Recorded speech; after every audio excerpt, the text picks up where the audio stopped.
I'm not generally a fan of one knob or one fader style macro plugins where one knob does a bunch of things under the hood, but I have to say there's a new series of plugins out called Bus Glue by Joel Wanasek from Joey Sturgis Tones.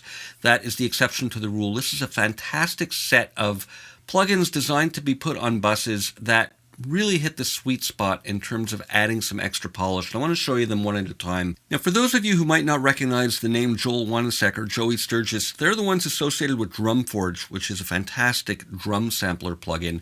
And I'm going to start by showing you their drum version of Bus Glue, and it's on drums. So we have some simple controls here. We have a crush slider, and this adds a kind of compression with an auto gain already built in, so we don't need to worry about clipping the output. So this adds compression, and we have a loudness meter here for a master output level.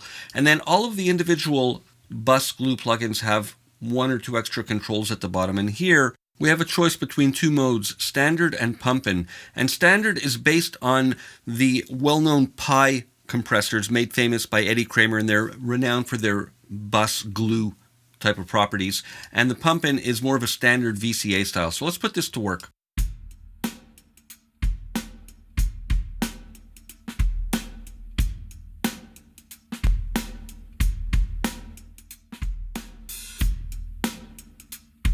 So I like the sound of that. It's a little more than I'd like. We have a mix knob built into each plugin.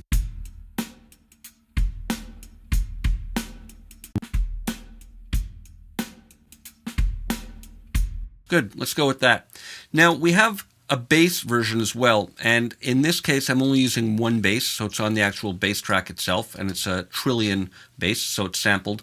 And here we have the same type of thing where we have crush. Here it's a limiter with auto gain, and again the output level here. And this bass position button puts the low end either above or below your kick drum, and you use the mode button on the right to choose between whether you're going to be limiting either the high end or the low end. And then we have different grit modes, and they add a kind of distortion, and we have A, B, or C in different ranges, or we can click there to turn it off. So let's listen to this.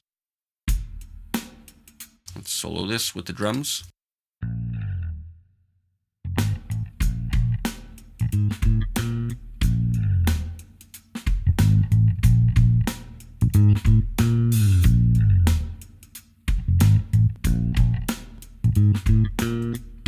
So they're adding a nice big round bottom end. I'm going to dial a bit less of it in, and I only have it at 60% mixed, and it's still doing a lot, but let's set it to taste.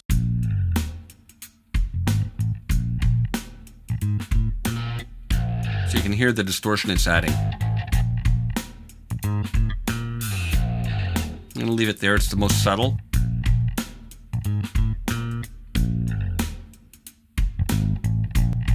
So it's adding some kind of secret sauce that really adds a nice quality to it. And let's add some guitar into that. And here, again, similar type of interface. It's acting as a limiter with some auto gain, and again, the output level control. And we have two modes. Chug Slayer adds a kind of multi-band compression in the lower mids, and without it, it's just regular limiting. So let's set this to taste. Let's add the guitar in.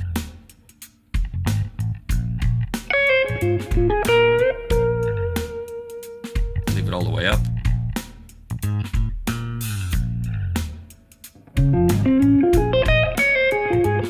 I like it better with it off.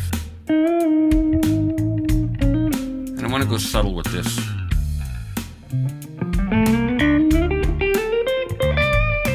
Just dial a bit of it in.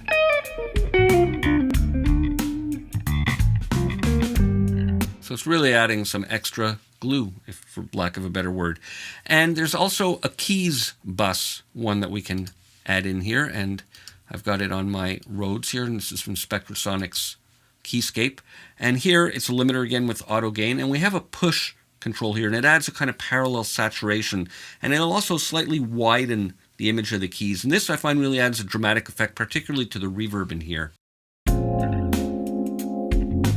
With it off.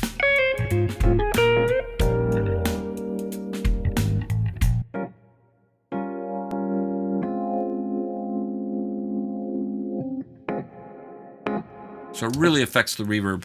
Let's dial a little bit less of it in.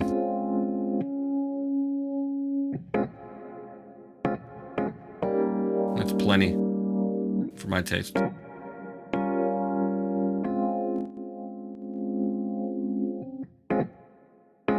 Just a bit like that is good.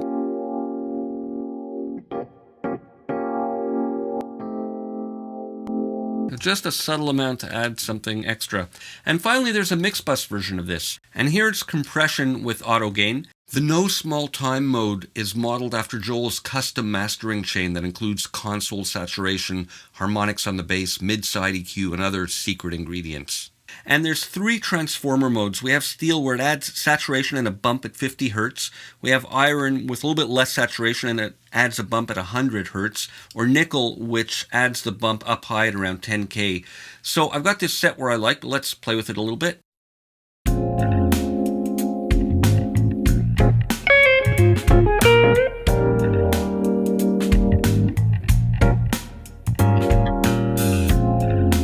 just going to use less of it.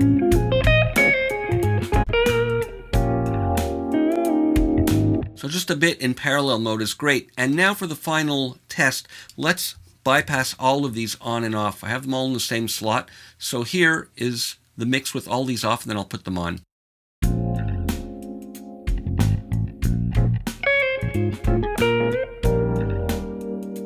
And on.